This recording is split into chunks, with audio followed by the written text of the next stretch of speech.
Hello all, welcome to my new YouTube channel 5 to 9 Productions. Today I'm going to talk about Bahubali the Epic, the new re-released version combining both part 1 and part 2. This is just not a review but my personal tribute to Bahubali. Yesterday's re-release of Bahubali brought back a decade of memories. I still remember the day in 2015 when part 1 released.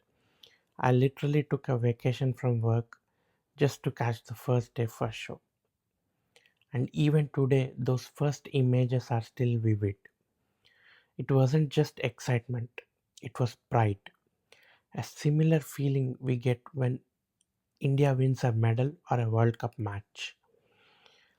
Bahubali didn't just feel like a film, it felt like a moment for our cinema. A feeling that we had finally arrived on the world stage. Not to say that we have not had great cinema before, but we surely didn't have a great epic like saga which was a visual spectacle of this proportion.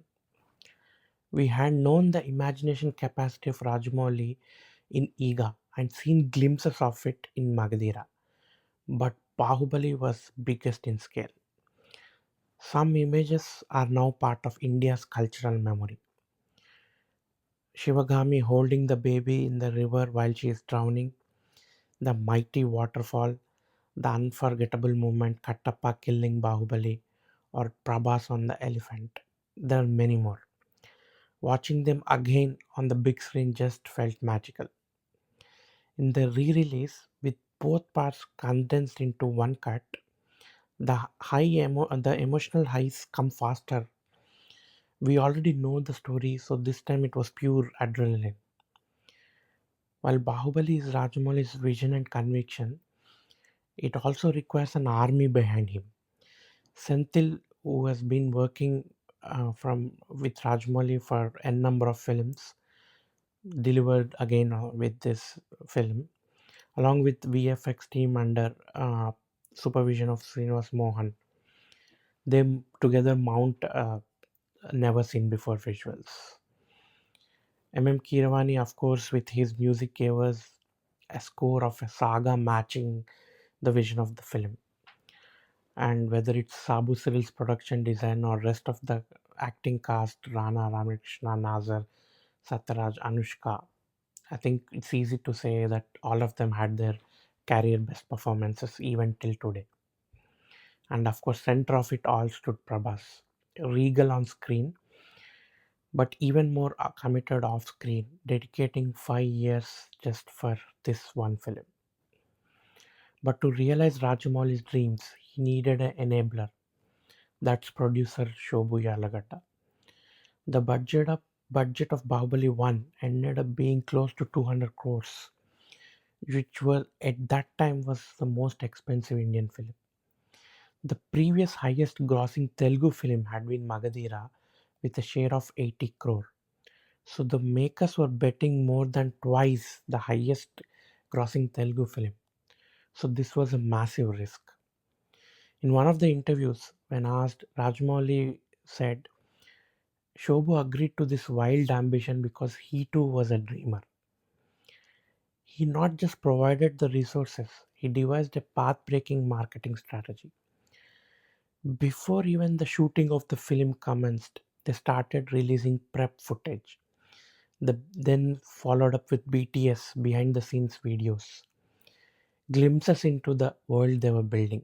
They created a curiosity and excitement across India at a time when hardly anyone outside the Telugu states knew Prabhas or about Telugu films. And here's the genius. For the most expensive Indian film ever made then, paid advertising was zero.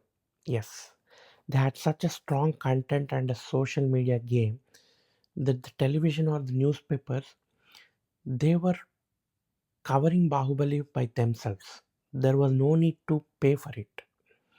So every rupee went into the making of the film. The team dedicated so much that, they were the top director, like Rajamouli and his family stayed in stingy hotels, shared spaces, saved the money which didn't show up on the screen. In 2015, India didn't have the concept of part 1 or part 2. This was again a new trend set by Bahubali.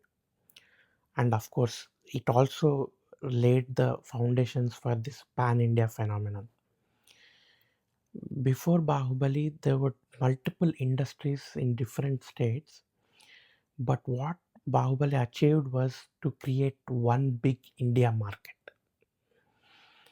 That was, and that impact is still there today to see, and uh, and that so that will be like a everlasting impact of Bahubali.